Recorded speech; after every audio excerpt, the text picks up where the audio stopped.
So again, good morning. Happy Sunday. Thanks for joining me. Just tune into that breath for a few minutes, slowing everything down and taking those slower, deeper breaths as I share some thoughts for you about the holiday season. So before we talk about the holidays, I want to start here. And I'm curious, have you ever walked away from a conversation feeling oddly unseen? Even though the other person nodded along the whole time. Or maybe you have been the one nodding, smiling, saying, while your mind was already somewhere else. This happens so often for us. We think about what to say next. We plan the next perfect response.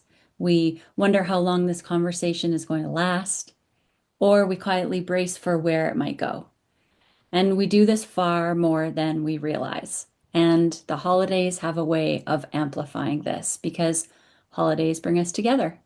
And when people come together, we bring our emotions with us, which are old dynamics, unspoken history, differing beliefs, different nervous systems in the same room, and different coping strategies at the same table. So today I want to help you prepare for the holidays in a way that actually makes them feel lighter. Not perfect, not problem-free, but more grounded, more human, more connected. And we're going to focus on two powerful things today. And first, what it really means to hear someone, not just listen, not just wait your turn, but to genuinely hear people. And second, I'd like to share how to intentionally create connection at any gathering through the kinds of questions and invitations that soften people, that can warm the room and help everyone feel a little more seen. And these aren't complicated tools, and they are profound, and they can change everything about how a gathering feels. So let's begin with something we all do. Even the most well-intentioned among us, we mime listening. We look like we're present, our eyes are on the person, our head is nodding, our body is facing them, but internally, we're somewhere else. We're thinking about what we disagree with. We are rehearsing our response. We are scanning for danger, believe it or not. That's what the nervous system's doing. And we are waiting for a pause so we can jump in. And psychologists call this pseudo listening. And it happens when the brain is already in evaluation mode instead of curiosity mode. From a nervous system perspective, this makes sense. When someone is talking, especially if what they are saying feels charged, unfamiliar, or uncomfortable, our brain doesn't stay neutral. The amygdala, that part of the brain responsible for detecting threat, quietly scans every situation all the time. And it's asking, is this safe? Is this about me? Do I need to defend myself? Do I need to correct something? And when the brain moves into this mode, our ability to actually hear drops dramatically. Research in cognitive psychology shows that when we are preparing a response, our comprehension decreases. The brain literally cannot deeply process what is being said while also formulating what it wants to say next, which means many of our conversations are not actually conversations. They're two people waiting for their turn. Now, here's where this gets especially important during the holidays. When people feel elevated, emotional, opinionated, or reactive, our instinct is often to shut down or push back. And we tell ourselves things like, this is not the time, I am not getting into this, or here we go again. And while boundaries absolutely matter, there is another option that is incredibly powerful. I don't know if you'll guess it, but it's curiosity. Curiosity as a regulating force. It's not weakness. Curiosity is regulation. And from a neuroscience standpoint, curiosity activates different neural pathways than judgment or defensiveness. And when we shift into curiosity, the prefrontal cortex comes online. This is the part of the brain that's responsible for perspective, reasoning, empathy, and emotional regulation. And in simple terms, curiosity helps calm the nervous system. This is also what that heart-focused breathing does. It is a step to help us regulate and calm down, as I mentioned. And here's the beautiful part. It doesn't just regulate you, it regulates other people in the room too. When someone feels genuinely heard, their nervous system softens too. Their tone changes, their body relaxes. Their need to push or prove often dissolves. Sounds pretty brilliant. And this is not just a theory, this is backed by decades of research in psychology, in conflict resolution, and in attachment theory. And feeling heard is one of the fastest ways to de-escalate emotion. So maybe you're wondering, what does this look like in real life? Well, it looks like choosing to hear what someone is saying without immediately thinking it's about you. It looks like reminding yourself this belongs to them. Because so often when someone is elevated, they are not asking to be fixed. They are asking to be seen. I want to give you a simple internal phrase you can use this holiday season. This belongs to them. When someone says something that stirs you, triggers you, or lands sideways, try silently reminding yourself of this. This belongs to them. This belongs to their history. This belongs to their nervous system.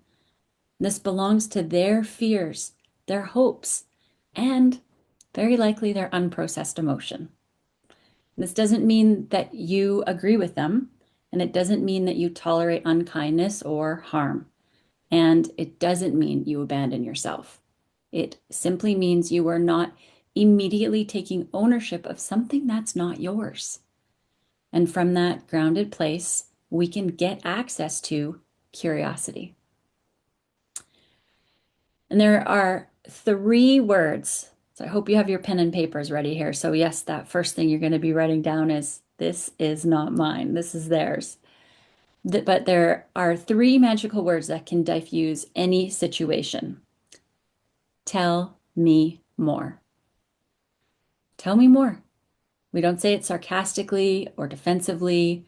We don't say it as a setup. We say genuinely. Tell me more.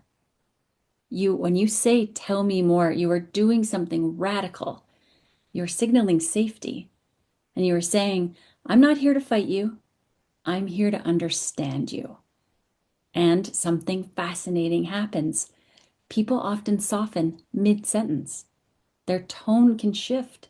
Their pace can slow. And why? Because being heard meets a core human need.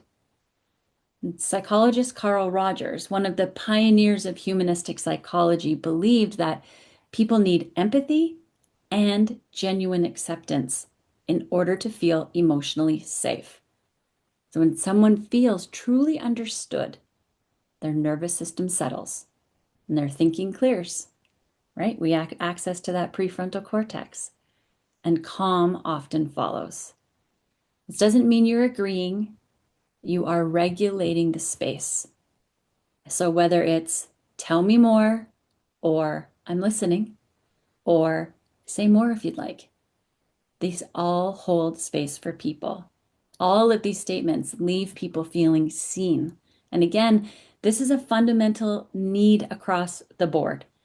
Every single one of us has a need to feel seen in this lifetime. I know this to be true. So let's talk about how to ask questions that actually open connection instead of escalating tension. And not all questions feel the same in the body. Some questions create space and some questions create armor. An open-ended question, a non-pointed question, is one that invites exploration rather than defense. It leaves room for reflection, story, and meaning. And it signals curiosity and safety. Pointed questions, on the other hand, often sound like questions, but they don't feel like questions to the nervous system. You note the theme here. The nervous system is guiding everything. They Pointed questions usually carry an edge. They imply judgment. They push for justification. And these would be questions like, why do you think that? Don't you see how that sounds? How could you believe that? And these questions might technically be questions, but the nervous system hears them as attacks, even when they're asked calmly. The body often hears them as criticism or a challenge. And from a psychological perspective, pointed questions activate the brain's threat response. The nervous system shifts into protection, which means the heart rate increases, the shoulders tighten, thinking narrows. Instead of reflection, the person can move into explaining or defending or shutting down completely. And once this happens, connection drops. The conversation is no longer about understanding, it becomes about self-protection. Open-ended questions do the very opposite. They slow the moment down. They signal that there's no right answer to land on, and they communicate this is not a test, this is an invitation. They help people feel safe enough to explore what they actually think and feel, rather than what they feel pressured to prove. And that sense of safety is what allows conversations to soften, even when the topic itself is tender. So, open-ended questions and sentences sound like this. I'm curious, can you share a bit more about what that means for you? What a beautiful question. Or, I'm hearing how much this matters to you. Notice it's not a question, but a reflective statement. Or, there's a lot of feeling in what you're sharing right now. It feels like this touches something meaningful for you. Notice the difference. Those pointed questions, they set tightness, and open-ended questions soften. And here's a little side note. I've heard from a few people, and this is somewhat unrelated, but I've heard from a few of you that you wish you could press pause while we're talking so you could write some of this stuff down. If that's the case, just note the time. We're at 14 minutes into this chat. Note the time, and then you can, when you get the recording shortly after, just zip forward and write down some of these questions because I'm going to give you some more examples that you can keep in your back pocket this holiday season when certain moments arise. So when someone is upset, you could respond with, there's a lot here. This sounds really heavy. Or when someone is passionate or opinionated, you could respond with, this clearly matters. Or it sounds like this comes from real experience. When someone comes across as defensive or feels defensive, we go back to those three magical words. This feels important. Tell me more. Or tell me more if you're open.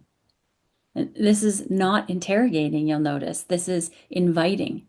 And here's the key. You don't need to fix or prepare for what they're going to say next. You just need to hear it. When we genuinely listen to hear what is being said, it gives us data. And that data gives us what we can carry the conversation on with, or what we can reflect back or ask a question about. Genuinely hearing is much different than listening. So let's be real about something. Sometimes the reason listening feels hard is because what is being said hits something tender in us. And this is where self-awareness becomes everything. If you notice yourself tightening, rushing, or wanting to shut down the conversation, that is data. That is your nervous system saying something here feels unsafe, threatening, and probably very familiar. And instead of reacting, I encourage you to try this. Take a breath. Go back to that heart-focused breathing. Drop your shoulders, unclench your jaw, and remind yourself this belongs to them. You can be curious and still have boundaries. You can listen and still take space later to understand why you got nudged. You can hear someone without agreeing or absorbing their emotion. That is emotional maturity. And yes, this takes practice. And no, it's not cold or selfish to say this is theirs. We are all responsible for our own feelings. They are ours. They are not caused by others. And that's a whole other talk. Now, let's shift to the second part of preparing for the holidays because while managing triggers matters, the holidays are also a real powerful opportunity to create warmth, meaning, and connection. And connection doesn't always happen by accident, it can happen through intention. Another one of my favorite words, intention. And one of the simplest ways to shift energy at a gathering is through the kinds of questions we ask. We notice a theme here. Questions and curiosity are the theme.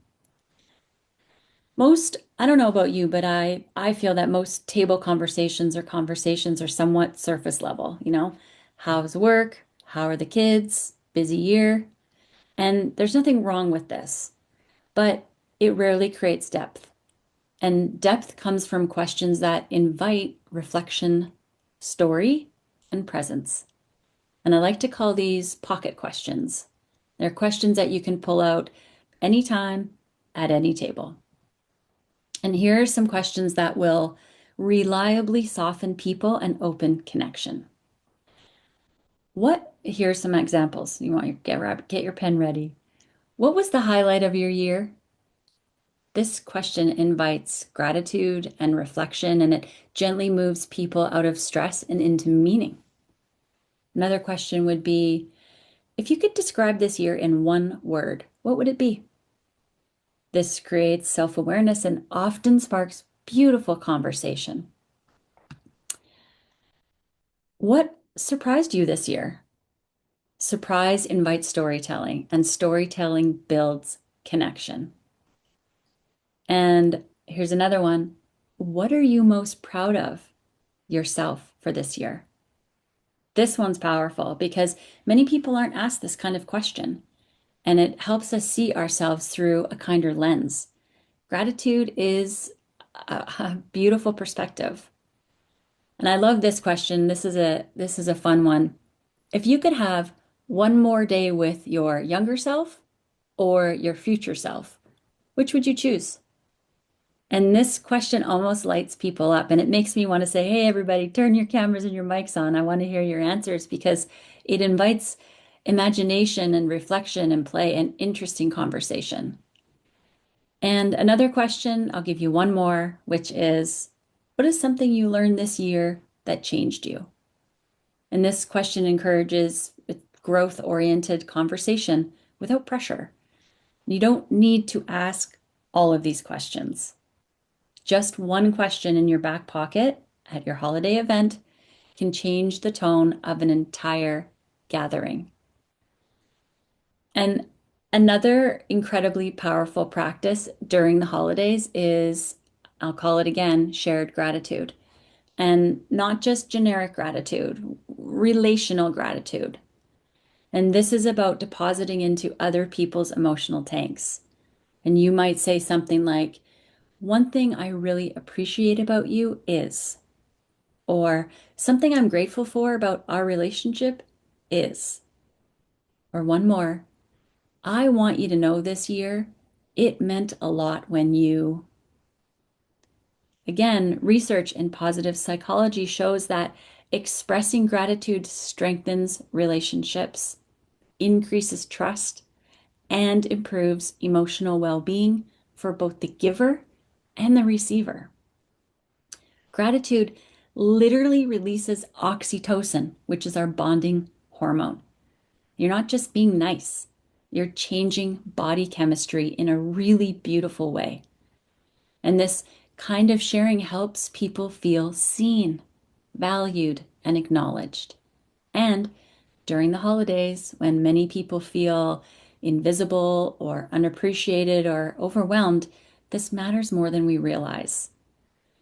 And if you're worried about those deeper questions because people might feel awkward, here's the key: model first. Share your own answer. Keep it simple. Keep it real. And you might say, I'll start.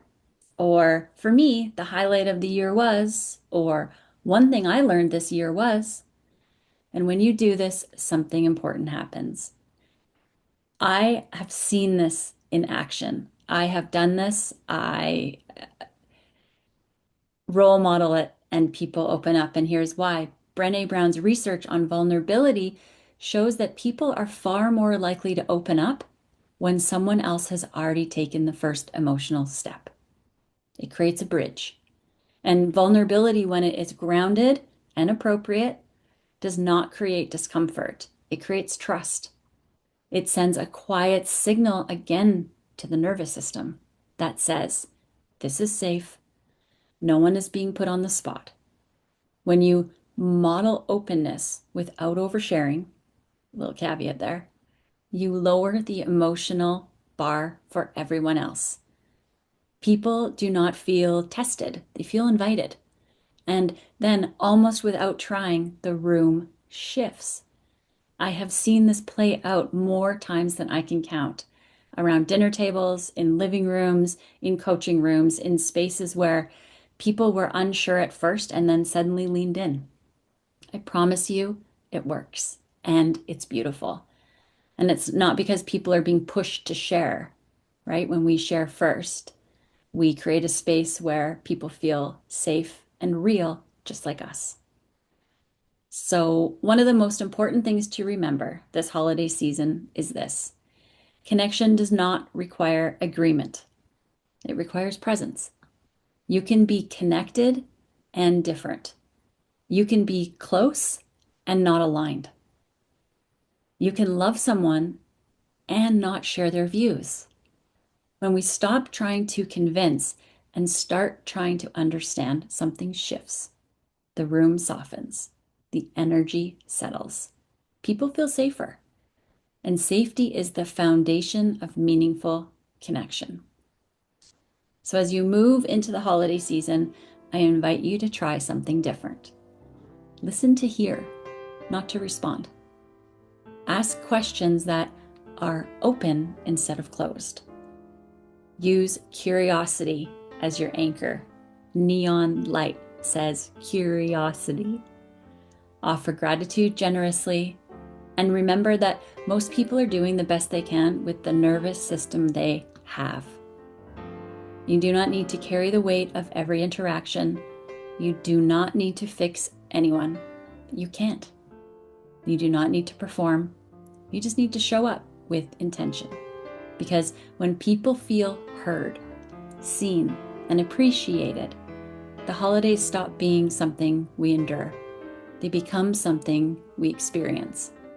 And that is a gift worth giving for both you and the people you love.